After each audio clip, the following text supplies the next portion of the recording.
वहीं कर्नाटक में बजरंग दल के कार्यकर्ता की हत्या के विरोध में बाजपुर में भी विश्व हिंदू परिषद के कार्यकर्ताओं ने भी एसडीएम कार्यालय में ज्ञापन सौंपा है। इस दौरान विश्व हिंदू परिषद कार्यकर्ताओं ने राज्यपाल से दोषियों को फांसी की सजा दिए जाने की मांग की है। मांग पूरी नहीं होने पर धरना प्रदर्शन करने की बात भी कही है।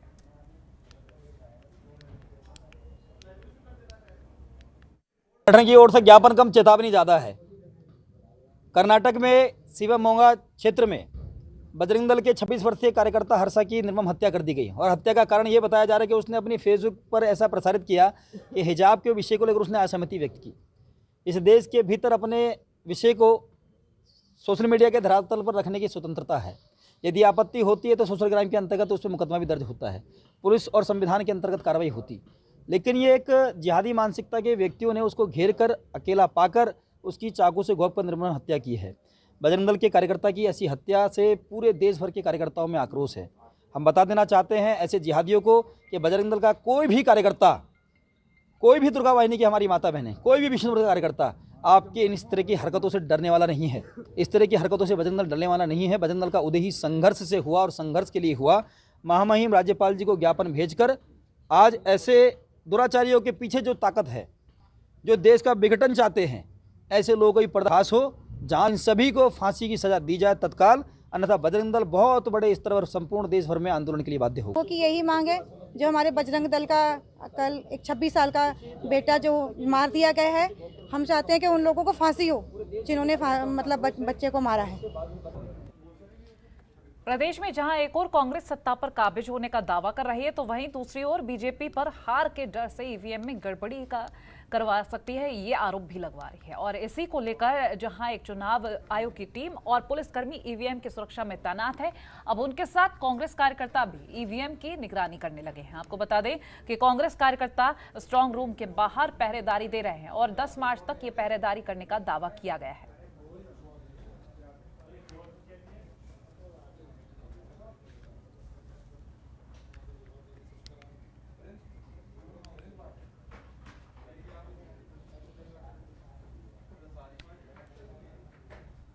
और विधानसभा चुनाव खत्म होने के बाद अब कांग्रेस अपने सांगठनिक चुनाव पर फोकस कर रही है। 23 फरवरी को राजधानी देहरादून में प्रदेश अध्यक्ष गणेश गोदियाल की मौजूदगी में एक बैठक होगी। आपको बता दें कि पार्टी के पीआरओ जीसी चंद्रशेखरन इस बैठक में शामिल होंगे। कांग्रेस प्रदेश मुख्यालय में इस बैठक में पार्टी के सभी वरिष्ठ नेता और कार्यकर्ता मौजूद रहेंगे और कांग्रेस में ब्लॉक स्तर से लेकर राष्ट्रीय अध्यक्ष स्तर तक के चुनाव होंगे और ऐसे में इसको लेकर पार्टी पूरी तरह से सक्रिय है। और आपको ये भी बता दें कि इस बैठक में कांग्रेस प्रदेश अध्यक्ष गणेश गोदियाल पार्टी के तमाम कार्यकर्ताओं से चुनाव के बाद का फीडबैक भी लेंगे।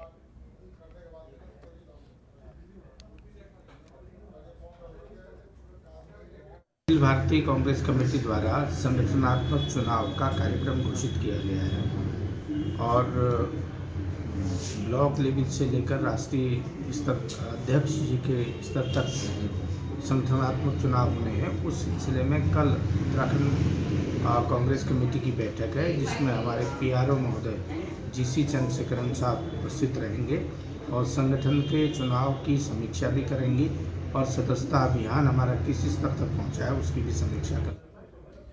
प्रदेश में एक और सड़क हादसे की घटना सामने आ गई है। कोटद्वार में राष्ट्रीय राजमार्ग 534 पर दुगड्डा गुमखाल के बीच में एक कार दुर्घटनाग्रस्त होकर गहरी खाई में जा गिरी। जानकारी के मुताबिक कोटद्वार से गुमखाल की ओर जा रही कार गहरी खाई में जा गिरी है। पुलिस के मुताबिक कार में 5 लोग सवार थे। दुर्घटना में 3 लोगों की मौके पर ही मौत हो गई, जबकि 2 लोग गंभीर रूप से घायल हुए हैं। सूचना पर पहुंची पुलिस ने घायलों को उपचार के लिए प्राथमिक स्वास्थ्य केंद्र दुगड्डा में भर्ती कराया है।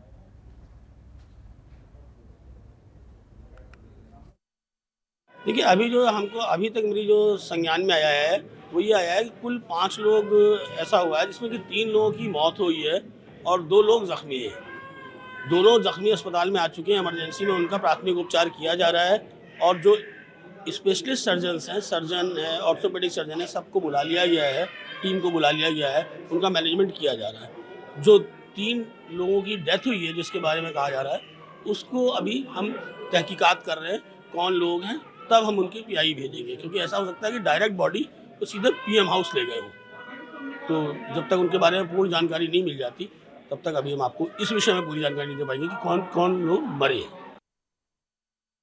प्रदेश में आज लगातार सड़क हादसों की खबरें सामने आ रही है। टिहरी में भी तेज रफ्तार कहर देखने को मिला और हादसे में कार गहरी खाई में जा गिरी है, जिसमें 2 लड़कों की घटनास्थल पर ही मौत हो गई है और वहीं 2 अन्य गंभीर रूप से घायल बताए जा रहे हैं। सूचना पर पहुंची पुलिस और एसडीआरएफ की टीम ने रेस्क्यू कर शवों को खाई से बाहर निकालकर घायलों को अस्पताल में भर्ती कराया है।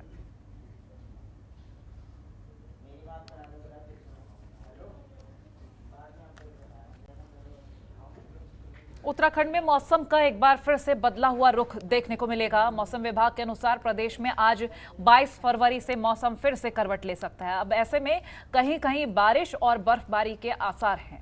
मौसम विज्ञान केंद्र के निदेशक विक्रम सिंह के मुताबिक प्रदेश में आज पश्चिमी विक्षोभ के दस्तक देने के कारण मौसम के करवट बदलने के आसार हैं। ऐसे में 23 फरवरी को गढ़वाल मंडल के पर्वतीय क्षेत्रों और कुमाऊं के पिथौरागढ़ और बागेश्वर जिले में बारिश की आशंका है। इस दौरान 3500 मीटर से अधिक ऊंचाई वाले इलाकों में हिमपात भी हो सकता है, जबकि कई जगहों पर बारिश लोगों की समस्या को बढ़ा सकती है। 22 और 23 में आप ये कह सकते हैं कि जो है हल्की मध्यम तक की जो बारिश है वो प्रदेश में कुछ जगहों तक में देखने को मिलेगी, खासकर गढ़वाल रीजन और जो हमारे उत्तराखंड कुमाऊं रीजन के जो अंदर के डिस्ट्रिक्ट्स है उनमें। बाकी जो कुमाऊं क्षेत्र है उसमें isolated type activity, light activity वो रहेगी। और ऐसी ही सिचुएशन जो है, इसी तरह की स्थिति जो है 23 तारीख में भी फरवरी को रहेगी। और इसी के साथ जो थंडरस्टॉर्म एक्टिविटी होगी उसकी वजह से आप ये कह सकते हैं कहीं लाइटनिंग, हेल है, इस तरह की भी जो चीज़ है वो भी देखने को मिलेगी। खासकर हिल्स में अगर बात करें तो हेल एक्टिविटी कहीं कहीं पर वो देखने को मिलेगी उत्तराखंड के।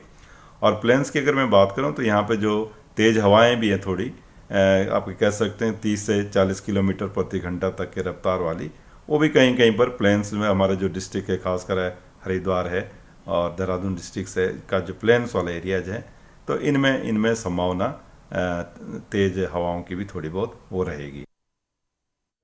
उत्तराखंड की देवभूमि में नशे का जहर युवाओं की नसों में दौड़ने लगा है। उत्तर प्रदेश से लगातार नशीले पदार्थों की सप्लाई उत्तराखंड में हो रही है और पुलिस की तरफ से लंबे समय से नशे के खिलाफ अभियान चलाकर कई बार नशे की सामग्री पकड़ी भी गई है।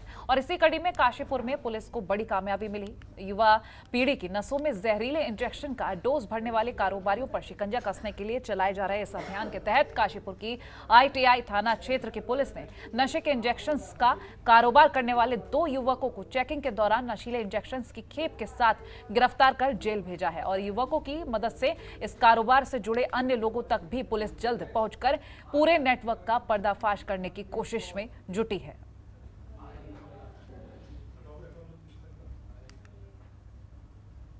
AG sir, SSP sir, SP Kashipur sir के दिशा निर्देशन में ये काशीपुर पुलिस द्वारा ITI थाने द्वारा लगातार नशे के विरुद्ध जो अभियान चलाया जा रहा है, उसी के तहत ITI पुलिस बरखेड़ी में ये पठायत उनके नेतृत्व में वहाँ पे चेकिंग कर रही थी।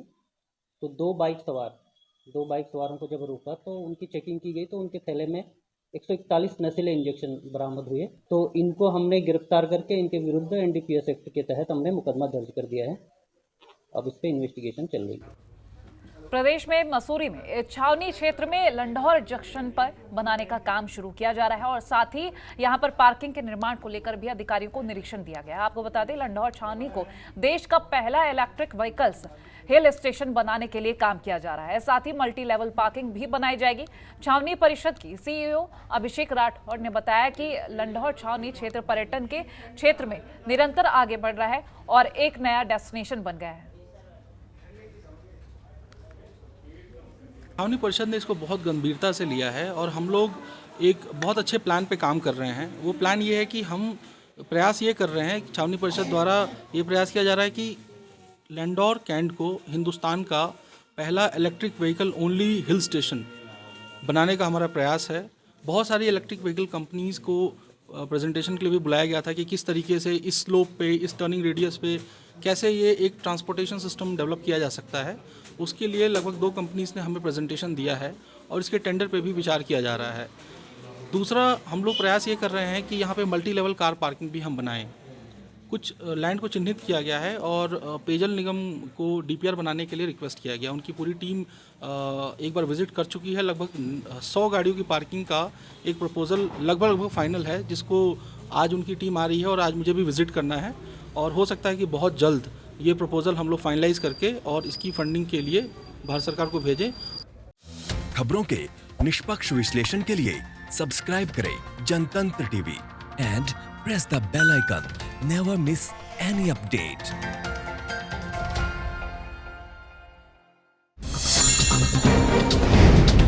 डाउनलोड कीजिए जनतंत्र टीवी ऐप को, जो कि अवेलेबल है गूगल प्ले और ऐप स्टोर पर। अधिक जानकारी के लिए अभी डाउनलोड करें।